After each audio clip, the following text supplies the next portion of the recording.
बिस्मिल्लाहिर्रहमानिर्रहीम। अस्सलाम वालेकुम स्टूडेंट्स। हम डिस्पेंसर का लेक्चर स्टार्ट करने लगे हैं। ठीक है, तो ये आपकी बुक है डिस्पेंसिंग टेक्निक। तो इसमें हम देखते हैं क्या क्या चीजें हैं। कुछ चीजें हम पहले 2-3 लेक्चर में भी डिस्कस कर चुके हैं। तो ये आपकी किताब है। ठीक है, इसमें से पहला चैप्टर है हमारा डिस्पेंसर का, responsibility of dispenser, health care system in Pakistan and basic technology.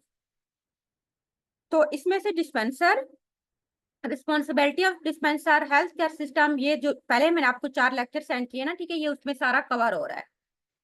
तो उसके अलावा बेसिक कुछ टर्मिनोलॉजीज हैं, और इसके अलावा जो हमारा मेन है ना चैप्टर सेकेंड है system and it's associated disease, तो ये हम सारी बारी बारी डिस्कस किया करेंगे।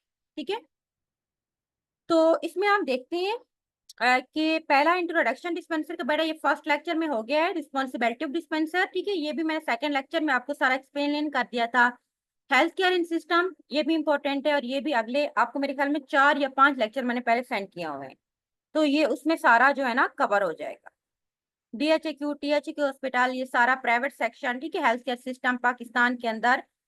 अच्छा, उसके बाद कुछ ये बेसिक टर्मिनोलॉजीज हैं। ठीक है, इसमें से आप ऐसे करना, आप अपनी बुक में से डेली की आप इसमें से 5 जो है ना टेक्नोलॉजीज बेटा याद कर लिया करो, और जो समझना है आप मुझसे पूछ लिया करो। ठीक है, basic terminologies.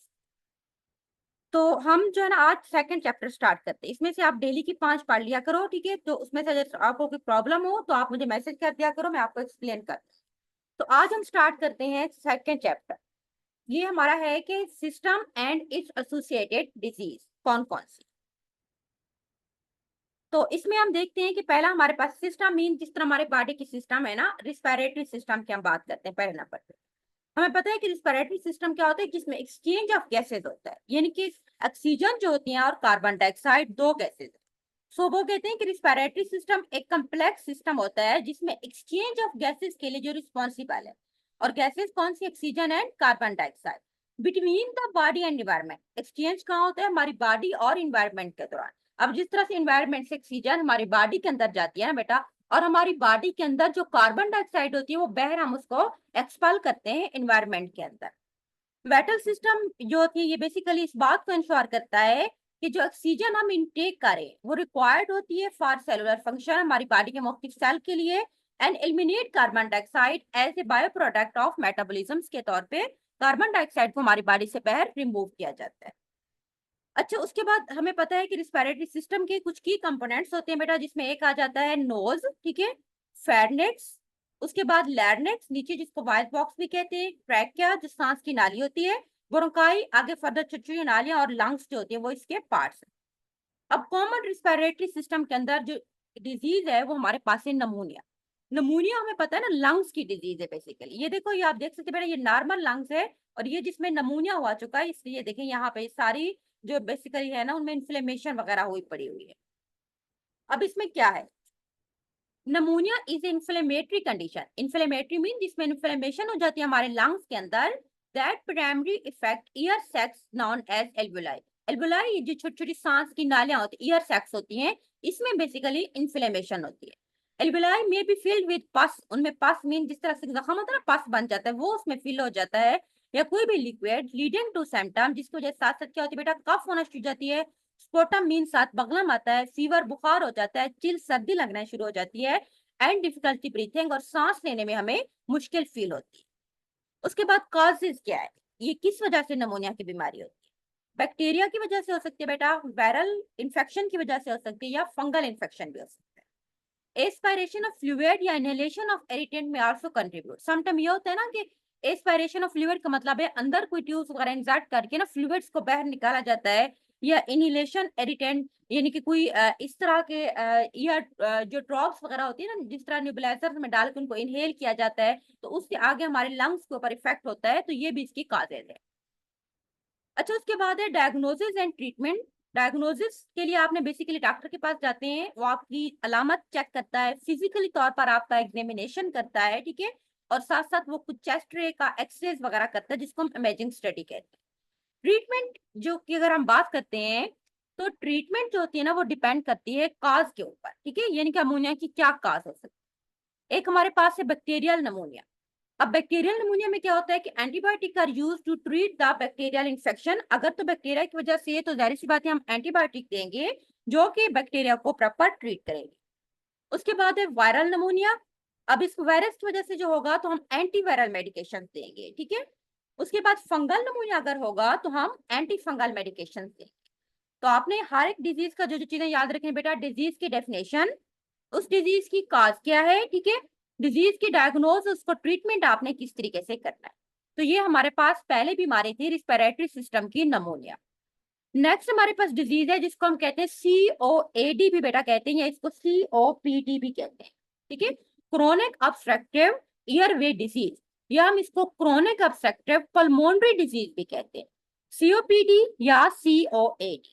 It is a group of the progressive lungs disease, ये यानी कि लंग्स की एक बीमारी होती है, दैट ऑब्स्ट्रक्टिव एयर फ्लो, जिसमें हवा जो होती है अंदर उसमें रुकावट आती है, प्रॉपर हवा अंदर नहीं जा सकती, making it difficult to breathe, जो सांस लेने हमारे लिए मुश्किल बना देती है। The two main condition that contribute COPD are, दो कंडीशन की वजह से ये बीमारी होती है। एक है क्रोनिक ब्रोंकाइटिस, ब्रोंकाइटिस का मतलब है जो ब्रोंक्यूल, जो हमारी सांस वाली नालियां होती है बेटा जिससे हवा अंदर जाती है, उनमें इन्फ्लेमेशन होती है। एंड एम्फीसीमा, एम्फीसीमा का मतलब है स्वेलिंग हो जाती है, अंदर इन्फ्लेमेशन हो जाती है उन नालियों के अंदर। तो इसकी वजह से जो है ना, जब ये होगी तो प्रॉपर हवा अंदर नहीं जाएगी, तो हमें सांस लेने में मुश्किल फील होगी। Some people with COPD has both condition, दोनों होता है, ब्रोंकाइटिस भी होता है, एम्फीसीमा भी होता है, ठीक है। तो हम इसमें पहले देखते हैं कि क्रोनिक ब्रोंकाइटिस क्या होता है। Definition, chronic bronchitis is characterized by inflammation and narrowing of the bronchial tube, जो हवा की नालियां ना बेटे एयरवेज होती है, उनमें बेसिकली इन्फ्लेमेशन हो जाती है, leading to increase production of mucus, जिसकी वजह से म्यूकस जो होता है ना, जो नाक से जो बहर आता है, मीन्स के वो ज्यादा हो जाता है, अंदर जमा होना शुरू हो जाता है, ठीक है। सिम्टम्स इसकी क्या है, परसिस्टेंट कफिंग, साथ साथ खांसी रहती है और बगलम वाली खांसी होती है, शॉर्टनेस ऑफ ब्रीथ, सांस लेने में मुश्किल होती है, फ्रिक्वेंट रिस्पिरेटरी इन्फेक्शंस, और अक्सर जो है साथ साथ रिस्पिरेटरी इन्फेक्शंस भी होता है। उसके बाद इसकी काजेज क्या है, स्मोकिंग, ठीक है, मेन काज है जो कि क्रोनिक ऑब्स्ट्रक्टिव काज करते हैं बेटा। Long term exposure to lungs irritant such as air pollution, ठीक है, साथ में डस्ट वगैरह, कुछ केमिकल्स वगैरह, अगर ये रोज इन चीजों में हम रहें, ये हमारे लंग्स के अंदर जाएं, तो अंदर जाके ये ब्रोंकाइटिस काज करते हैं। एम्फीसीमा क्या है, emphysema is damage to the air sacs in the lungs, हमारे लंग्स के अंदर जो एयर सेक्स यानी कि हवा की नालियां होती है जिसको हम एल्वुलाई कहते हैं, वो बेसिकली डैमेज हो जाती है। रिड्यूसिंग देयर इलास्टिसिटी, उनकी जो एक लचक होती है ना, जिसकी वजह से उनमें हवा होती है अंदर, वो हवा को कंट्रीब्यूट करती है ना, तो वो रिड्यूस हो जाती है। This damage make it harder for air sacs to expand and contract proper.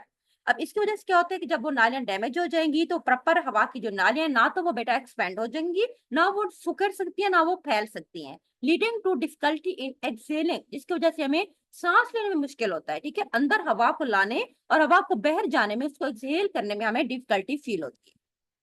अब इसकी अलामत क्या है, शॉर्टनेस ऑफ ब्रीथ, यानी कि हमें सांस लेने में मुश्किल होगी, स्पेशली ड्यूरिंग फिजिकल एक्टिविटी, ठीक है, खास तौर पर जब फिजिकल एक्टिविटी के दौरान जब हम कोई काम कर रहे हो तो हमारा सांस फूल जाएगा।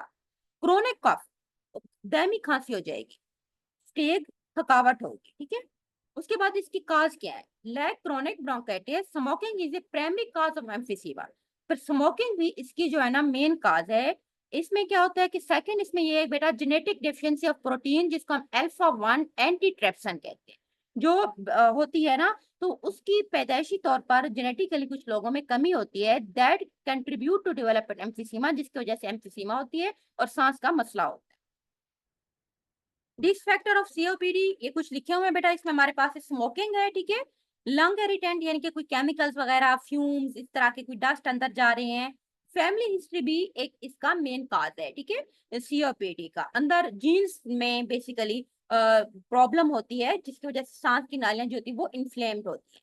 History of respiratory infection child, या वो बच्चे जो पैदाइशी तौर पर जिनको सांस का मसला होता है, लंग्स का प्रॉब्लम होता है, बाद में उनमें जाकर ये बड़ी बड़ी बीमारियों में कन्वर्ट हो जाती है।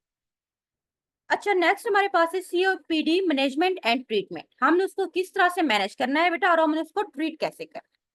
पहले नंबर पे हमारे पास है स्मोकिंग सीजीशन, आपने स्मोकिंग को खत्म कर देना है, ठीक है, क्योंकि स्मोकिंग COPD की मेन काज है, तो आप जब स्मोकिंग को क्विट करोगे तो ऑटोमेटिक COPD को हम मैनेज कर लेंगे।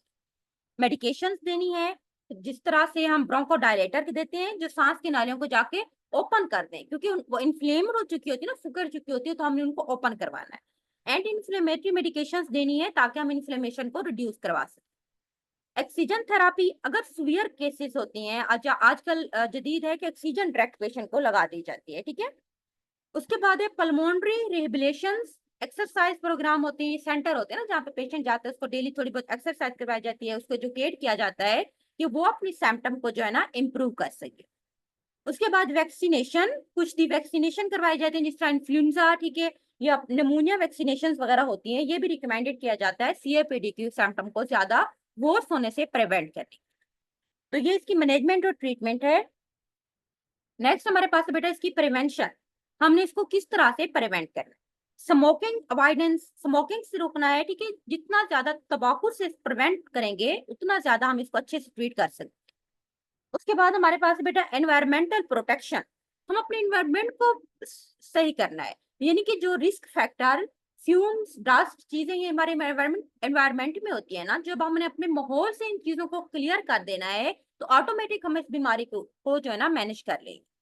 अर्ली इंटरवेंशन, अर्ली सिम्टम को आपने डिटेक्ट करना है। जिस तरह हमने ऊपर पढ़ा था ना, कुछ बच्चे होते हैं ना जिनको पैदाइशी तौर पे जो है ना कुछ प्रॉब्लम्स होती हैं, तो ऐसे बच्चों को हम पहले ही उनकी ट्रीट करवाना चाहिए ताकि बाद में वो सीओपीडी की वजह से उनको प्रॉब्लम ना हो, ठीक है। तो ये हमारे पास दो बीमारियां थी बेटा। नेक्स्ट हमारे पास है ब्रोंकियल एस्थमा, ये हम पढ़ लें।